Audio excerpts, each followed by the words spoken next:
That you will faithfully execute the office of President of the United Game of Thrones Season 6, Episode 2 is out, and so much huge stuff happens. Let's get right into it.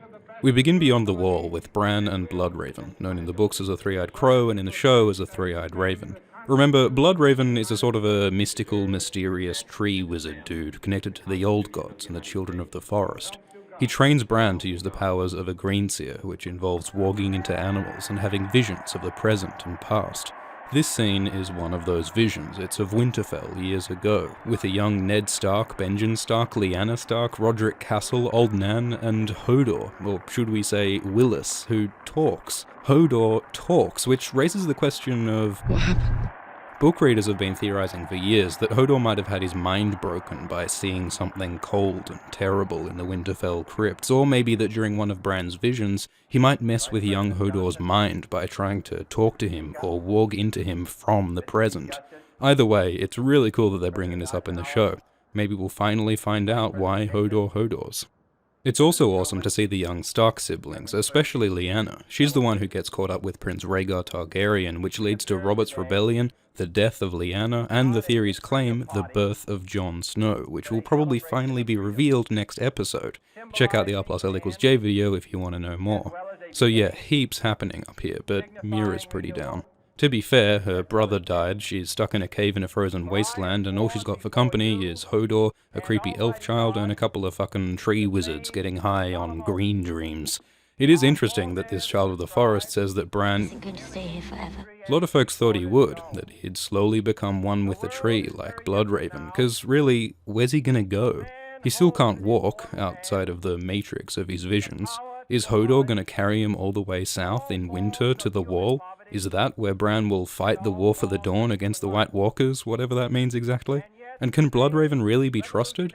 The plot's progressing quickly, so we'll probably find out soon.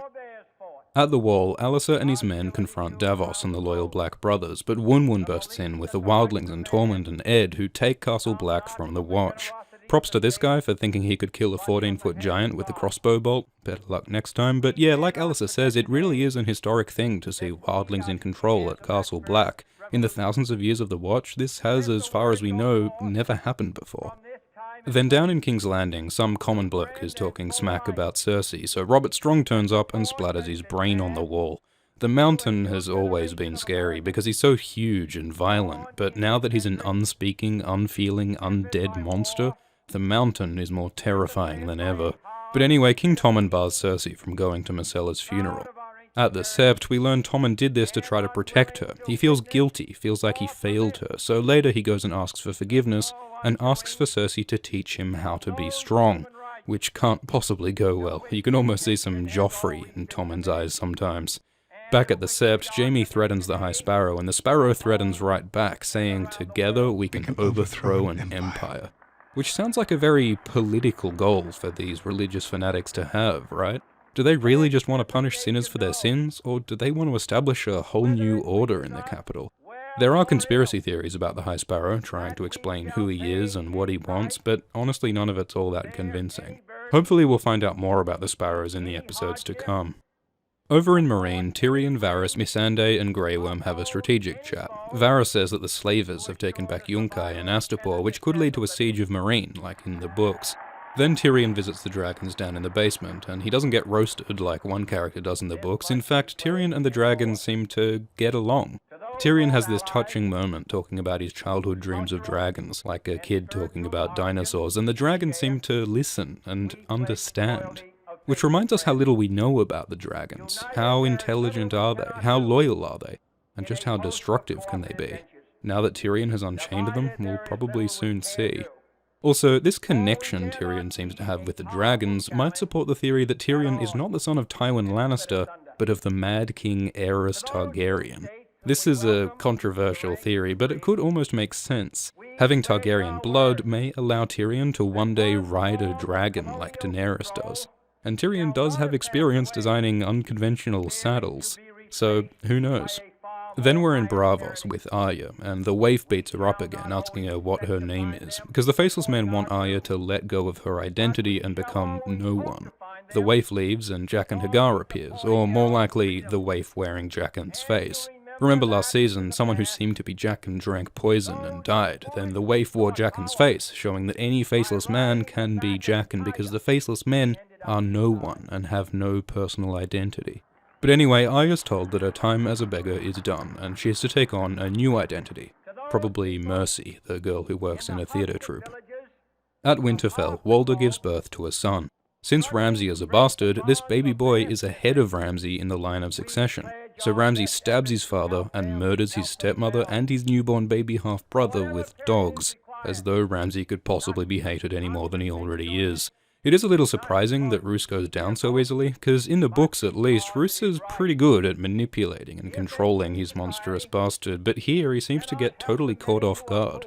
Regardless, Ramsay's in charge at Winterfell now. We see he has the support of the Karstarks, and also mentions the Manderleys and the Umbers. The Umbers are based at Last Hearth, and that's where Osha takes Rickon all those seasons ago. You and Osha and Shaggy Dog head for the Last Hearth. So maybe the Umbers will give the Boltons Rickon as a hostage. We also hear Ramsay's plan to attack Castle Black to catch Sansa and kill Jon. He thinks it's going to be easy, but what he doesn't know is that wildlings and a giant now guard Castle Black. Somewhere near Winterfell, Sansa, Theon, Brienne and Pod chill in the snow. Brienne tells Sansa about when she saw Arya, which is the first Sansa's heard of her sister since, like, season 1. Brienne doesn't mention that Arya was with the Hound, which would be interesting for Sansa, since she's tangled with Sandor before. Sansa says she should have gone with Brienne when she had the chance last season, which she really should have, and then Sansa talks with Theon about the guilt he feels for his crimes. He's still very much a broken man here. While Brienne takes Sansa to the Wall, Theon decides to head home, to the Iron Islands. At the Iron Islands, we finally see Yara's father, Balon Greyjoy, the winner of the War of the Five Kings, basically because everyone else forgot about him. Like Yara says, Balon should really quit while he's ahead, but the fool seems set on invading the north again. Then Balon bumps into his long-lost brother, Euron Greyjoy, the Crow's Eye, a notorious pirate, schemer, and madman who declares he wants to rule and throws Balon off a bridge to his death below. In the books, this may have gone differently. It's hinted that Euron may have hired a faceless man, like Jaqen or the Waif, to kill Balon, which is connected to all sorts of other crazy theories about dragon eggs and Valyria. We'll talk about this in an upcoming video. But anyway, King Balon is finally dead, which means the Iron Islands needs a new king. Yara is Balon's chosen heir, which could make her the first ever female ruler of the Ironborn. But Yara's other uncle, Aeron, tells her they're going to hold a Kingsmoot, a sort of an election to choose the next king. Euron will be a candidate, he's the crazy, big-talking outsider, while Yara is a relatively sensible candidate who hopes to be the first ever woman in power, and in the books there are also other candidates, including one with a truly inspiring, but possibly unrealistic, utopic vision. Anyway, back at the Wall, Melisandre is still a wreck. She's lost her faith and is deeply depressed. She's wearing furs to keep herself warm, which is a big deal because previously the cold never bothered her. Her faith and her inner fire kept her warm. The Lord's fire lit within me, Jon Snow. The cold never bothered me anyway. So she's really in a bad place, but Davos comes in and gives her a pep talk, and Mel agrees to try to resurrect Jon, who looks sexier as a corpse than most men do living.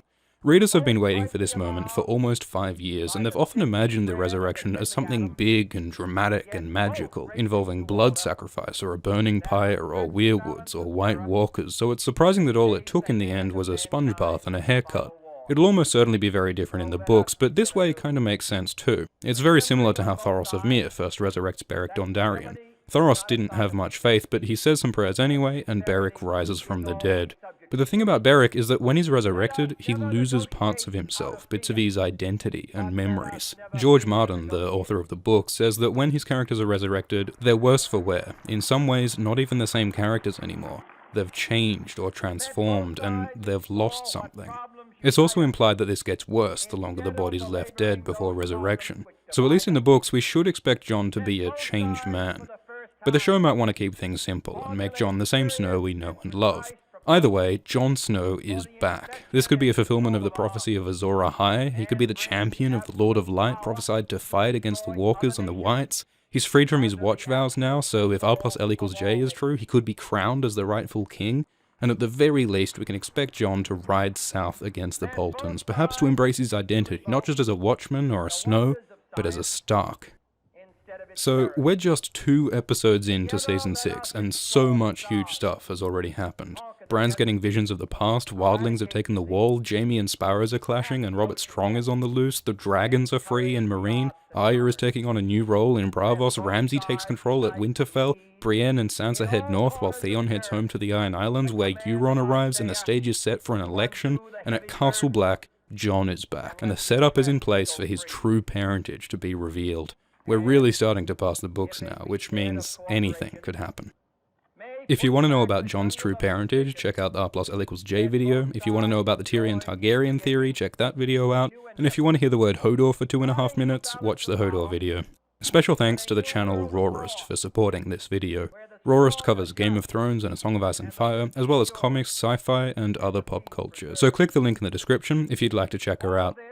Many thanks also to all patrons supporting the channel, including Eli Kiani, Stacey McGurkirth, Gary Davis, Jeffrey James, Edmund Dantes, Jake Toner, Jessica Ray McCorta, Angel Figueroa, Niall Munnelly, Michael Cantu, Mike Bruno, Sean Powell, Jessica O'Keefe, Randolph, and Randall Huggins. Thanks for watching, please like and subscribe, see you next week.